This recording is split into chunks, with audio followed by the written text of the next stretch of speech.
പൊന്നാനി അട്ടിമറി ഉണ്ടായില്ലെങ്കിലും കോഴിക്കോട് വടകര അടക്കമുള്ള മണ്ഡലങ്ങളിൽ ഈ പറഞ്ഞ വോട്ട് ട്രാൻസ്ഫർ നടന്നാൽ, പ്രത്യേകിച്ച് ഈ ഇടത് അനുകൂല വിഭാഗത്തിന്റെ ഷജറ വിഭാഗത്തിന്റെ നേതാവാണ് നമ്മുടെ മുക്കം ഒക്കെ ഉള്ളത്.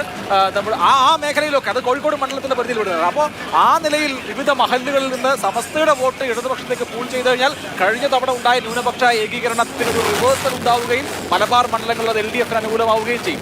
കണക്കൂടലും തെറ്റും. അപ്പോൾ ഇനി ഒരു കാര്യം കൂടെ, അപ്പോൾ അങ്ങനെയുള്ള രീതിയിലുള്ള ഈ മഹല്ലുകൾ കേന്ദ്രീകരിച്ച് അല്ലെങ്കിൽ സ്ക്വാഡുകൾ രൂപീകരിച്ച് ഇടതുപക്ഷത്തിന് വേണ്ടി വോട്ട് ചെയ്യണം, അല്ലെങ്കിൽ ലീഗിനെതിരായിട്ട് UDF-നെതിരായിട്ട് വോട്ട് ചെയ്യണം എന്നുള്ള രീതിയിലുള്ള പ്രചരണം നടക്കുന്നുണ്ടോ?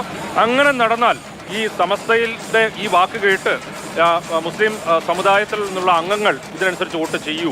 അത് ഒരു കോംപ്ലക്സ് ആയ ചോദ്യമാണ്. കാരണം വെച്ചാൽ കോണിക്ക് മാത്രം അല്ലെങ്കിൽ UDF-ന് മാത്രം വോട്ട് ചെയ്ത് വന്നിരുന്ന UDF-ന്റെ അണികൾ തന്നെയാണ് സമസ്തയുടെ കീഴിൽ വരുന്ന EK സുന്നി വിഭാഗത്തിന്റെ വലിയ ഭൂരിപക്ഷവും. അപ്പോൾ ഉസ്താദുമാർ പറയുന്നത് കേട്ട് അതുപോലെ അവർ വോട്ട് ചെയ്യുക എന്നൊരു പാറ്റേൺ ഉണ്ടായിക്കൊള്ളുന്നില്ല. എന്ന് മാത്രമല്ല അവർ ജനറലി തന്നെ LDF ആണ്. പല വിഷയങ്ങളുണ്ട്. അതുകൊണ്ട് വോട്ട് ട്രാൻസ്ഫർ എന്ന് പറയുന്നത് സമ്പൂർണ്ണമായി എൻ ബ്ലോക്കാക്കി ട്രാൻസ്ഫർ ചെയ്യാൻ കഴിയുന്ന അത്രയ്ക്ക് ട്രാൻസ്ഫറബിൾ ആയ ഒരു വോട്ടല്ല എന്ന ഒന്നാമത്തെ പ്രശ്നമുണ്ട്. അതേസമയം തന്നെ ഈ വൈകാരിക വിഷയം, അതായത് സമസ്തയെ അരുക്കാക്കുന്നു, സമസ്തയെ ഇല്ലാതാക്കാൻ ശ്രമിക്കുന്നു, ജിഫ്രി മുത്തുക്കോയത്തങ്ങളെ അനാവശ്യം പറയുന്നു, ലീഗിൽ മുജാഹിദ് പക്ഷക്കാർ പിടിമുറുക്കുന്നു. അപ്പോൾ നമ്മുടെ ആശയധാരയ്ക്ക് അനുകൂലമല്ലാത്ത കാര്യം ലീഗ് എൻഡോസ് ചെയ്യുന്നു. ഈ ഒരു സാഹചര്യത്തിൽ ലീഗിനെ ഒന്ന് പാഠം പഠിപ്പിക്കണം. സലാമിനെ നിയന്ത്രിക്കുന്നതിൽ ലീഗിന് സംഭവിച്ച വീഴ്ചകൾക്ക് കൊടുക്കേണ്ടി വരുന്ന വലിയ വിലയാണ് ഇത് മാറുകയാണ്. പാണക്കാട് തങ്ങളാണ് പ്രധാനമെന്ന് ലീഗ് പറയുമ്പോൾ അതിനപ്പുറമാണ് ജിഫ്രി തങ്ങൾ എന്ന് പറയുന്നു. അതിലുപരിയായി ജിഫ്രി തങ്ങളിലൂടെ മുസ്ലിം ന്യൂനപക്ഷങ്ങളിലേക്ക് കടന്നെത്താനുള്ള പിണറായി വിജയന്റെ തന്ത്രങ്ങൾ ഫലം കാണുകയാണോ എന്നുള്ള സമതാരിയെ സംബന്ധിച്ചോളം ഒരു മതപണ്ഡിതര അല്ലെങ്കിൽ അങ്ങനെ ഒരു വേറൊരു ഇമേജ് ഉണ്ടല്ലോ, അത് സമസ്ത അങ്ങനെ ഒരു കടുത്ത ഒരു നിലപാട് സ്വീകരിക്കും. അല്ല, ഇതിപ്പോ മലപ്പുറത്തോ പൊന്നാനിക്കോ വേണ്ടിയിട്ടുള്ളതല്ല, അവിടെ മാത്രം ഒതുങ്ങുന്നതല്ല ഈ പ്രശ്നം. നേരത്തെ പറഞ്ഞതുപോലെ കോഴിക്കോട്, വടകര, അല്ലെങ്കിൽ അതിന് വടക്കോട്ടുള്ള കണ്ണൂര് ഇവിടെ എല്ലാം.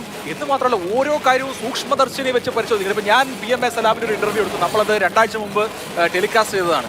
അപ്പോൾ ഈ കഴിഞ്ഞ ദിവസം എനിക്ക് കുറച്ചധികം എൻക്വയറീസ് വരികയാണ്.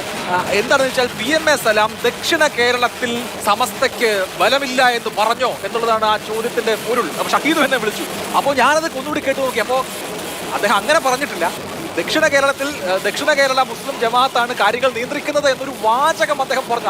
അതിൽ സൂക്ഷ്മദർശിനി വെച്ച് പിടിക്കാനാണ് സമസ്തയെ സലാം അവാനിച്ചു എന്ന് പറയാം. അപ്പൊ ആ തരത്തിൽ വളരെ ശക്തമായി സമസ്ത വളരെ പ്രധാനപ്പെട്ട ഒരു ഫാക്ടറായി തെരഞ്ഞെടുപ്പിൽ മാറുന്നു എന്നുള്ളതാണ് ഒരു പുതിയൊരു ചിത്രമായി ഈ തെരഞ്ഞെടുപ്പിൽ, കേരളത്തിലെ തെരഞ്ഞെടുപ്പിൽ മലബാറിന്റെ മേഖലയിൽ ബാധിക്കാൻ പോകുന്നത്. അത് എങ്ങനെ തെരഞ്ഞെടുപ്പിൽ പ്രകടമാകും എന്നൊക്കെ ഇനി നമുക്ക് തെരഞ്ഞെടുപ്പിന് ശേഷം. ഒരു കാര്യം കൂടെ ഞാൻ അഭിലാഷോട് ഇത്ര ചോദ്യം എന്താണെന്നറിയോ, തെക്കൻ കേരളത്തിലോട്ട് വരുന്നവർക്ക് ഈ സമസ്ത ഇതിന്റെ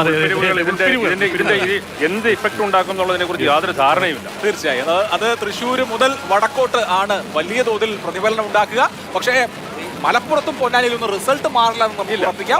പക്ഷെ കോഴിക്കോട്, വടകര, കണ്ണൂർ മണ്ഡലങ്ങളിൽ എന്ത് സംഭവിക്കും എന്നുള്ളത് ഒരു പ്രധാനപ്പെട്ട ചോദ്യമാണ്. ഒപ്പം കാന്തപുരം വിഭാഗത്തിന്റെ വോട്ട് സമ്പൂർണ്ണമായി ഇത്തവണ LDF-ന് കിട്ടുമോ എന്ന് സംശയമുണ്ട്. കാരണം ഹക്കീം അസ്കരി, കാന്തപുരം AP അബൂബക്കർ മുസ്ലിയാരുടെ മകൻ കഴിഞ്ഞ ദിവസം പറഞ്ഞത് കഴിഞ്ഞ തവണത്തേതുപോലെ മുസ്ലിങ്ങൾ എൻ ബ്ലോക്കായിട്ട് UDF-ന് വോട്ട് ചെയ്യേണ്ട സാഹചര്യം ഇല്ല എന്നാണ്. അപ്പോൾ പലതരത്തിലുള്ള ഉൾപ്പിരിവുകൾ സംഭവിക്കും.